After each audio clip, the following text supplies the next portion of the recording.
guys, how's it going? Laura with Garden Answer. Today I'm putting together a succulent arrangement for fall, and I'm going to be using all varieties of succulents that can handle a lower light situation. I know that a lot of us don't have a ton of space inside our homes that has really bright light where we can display succulents, which means in the past you may not have had a whole lot of success with them. So I thought showing you some of the top succulents that I think do well in low light might encourage you to try again. So let me just start here, and I'm just going to talk about a few different kinds that do really well. So this one right here is called a jade. I've got a big one right here and a small one. The botanical name you might see on the tag is Crassula. They're a beautiful, beautiful succulent, and they're so forgiving. In fact, this is the #1 plant I recommend for a beginner because 1, they can tolerate lower light, and 2, they show you when they want to be watered. So their leaves will start to pucker, like they'll start to wrinkle a little bit when they need water. So they'll just tell you, hey, I need some water over here, give me some water, and then they'll be happy.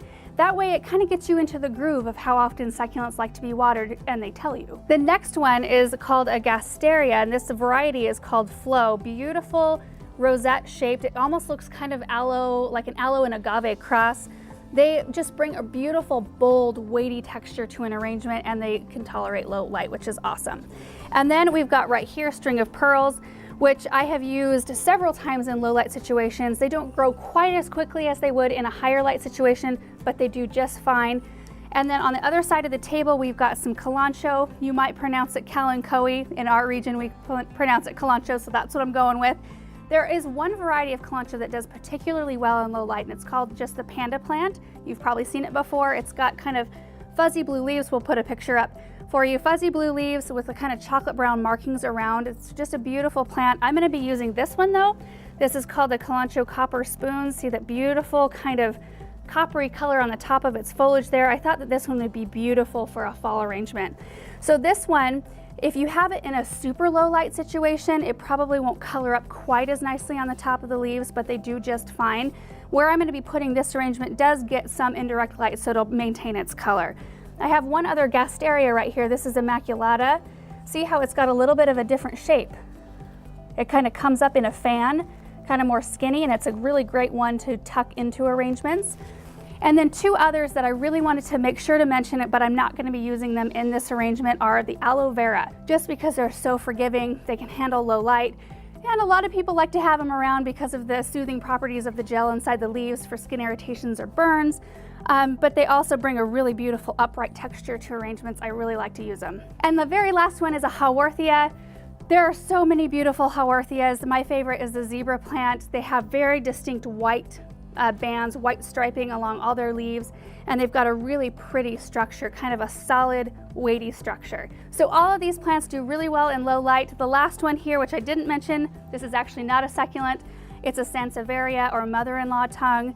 This variety is called Bird Nest, and the reason why I'm using it in this arrangement is because I really like the structure, and it actually takes the same kind of care as succulents. Same light, same care, so I can actually like mix it in with succulents and it'll be happy. And since we're dealing with a lot of tonal colors, so we're dealing with a lot of greens, you really have to play on their texture and the structure of the plant so that it really looks like you've got a varied selection.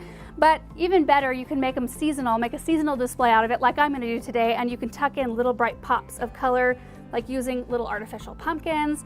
I might be using a couple of little owls. I just brought a few things out here that I thought I might tuck in. I've also got some really pretty acorns and pine cones, and I thought that this kind of theme would play off this container really well. We just opened this in a mail time. It's a really neat kind of wood, faux wood looking container, and it does have a drainage hole in it. So what I'm going to do is fill the container with soil, put together the arrangement, and then I want to talk to you about some care tips in the end.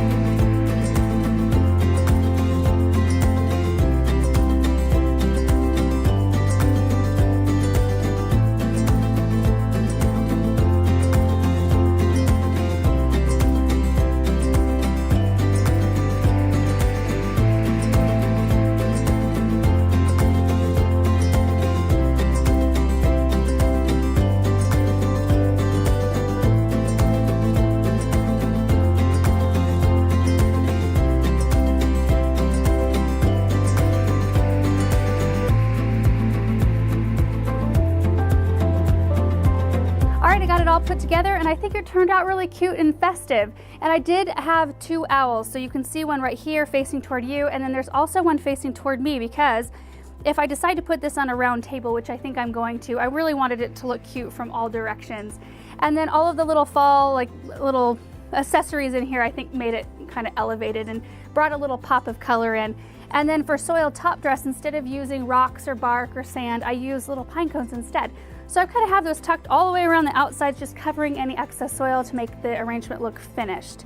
So now I wanted to go through a few care tips for succulents. So starting with the soil, because that is one of the most important things. Succulents like a really fast draining soil. They like their roots to get moist quickly, but they want the moisture to go away quickly. So I use just a pre-bagged cactus and succulent soil from Espoma Organic. And then as far as watering goes, you want to be kind of careful because we've got a lot of things going on. Don't really want to make a mess of things. So what I will use is either a really large syringe like this. I can just fill it up and then direct my tip like that, just kind of in toward the root balls. That way I'm just giving it just enough water to moisten the root balls, and that's it. Not enough to really drain out the bottom and make a mess, and it keeps it from like deflecting off of leaves. I have that happen every once in a while when I use a big watering can. So I either use a large syringe or I have a watering can that has a really small spout. And that's easy to kind of direct where I want it to go, kind of the same concept of the syringe. We will link this down below. Now, how often you'll have to water will completely depend on where you set your arrangement, because if you've got yours close to maybe an air vent where heat or air conditioning is blowing, or close to a door where, you know, they're getting a waft from the door, that can dry these things out a lot quicker than if you have it in a more still protected area. So in the winter time, I typically get all my arrangements on a once a week check schedule. It doesn't mean I'm going to water them every week, but usually every Saturday I go through and check all of my houseplants to see whether or not they need it. And it's just good to get yourself on a routine, but I do recommend that you check them every few days after you very first pot them up, like maybe every 2 or 3 days, for maybe the first 2 or 3 weeks, and that way it'll really get you to key in on how quickly it dries out after you very first water it, so you'll kind of know what schedule to put it on. And then fertilizing, I just recommend using a cactus fertilizer maybe once a month. That's typically what I do for mine, and they do really well on that. So the very last thing I wanted to talk about, because I usually get a lot of comments about this on my succulent arrangements, is about how many succulents I used. And I used a lot in this arrangement, and they will be completely fine. Succulents do not mind being packed into close quarters. In fact, it slows down their growth rate quite dramatically. If you were to pot each one of these out in their own individual pots where they had a whole bunch of root room and a whole bunch of room around them, they would grow bigger a little bit quicker. But when you confine their growth space, they don't grow as quickly. So I expect to get even up to a year out of an arrangement like this with just minor grooming. You know, I may need to go in and pop a dried leaf off here or there.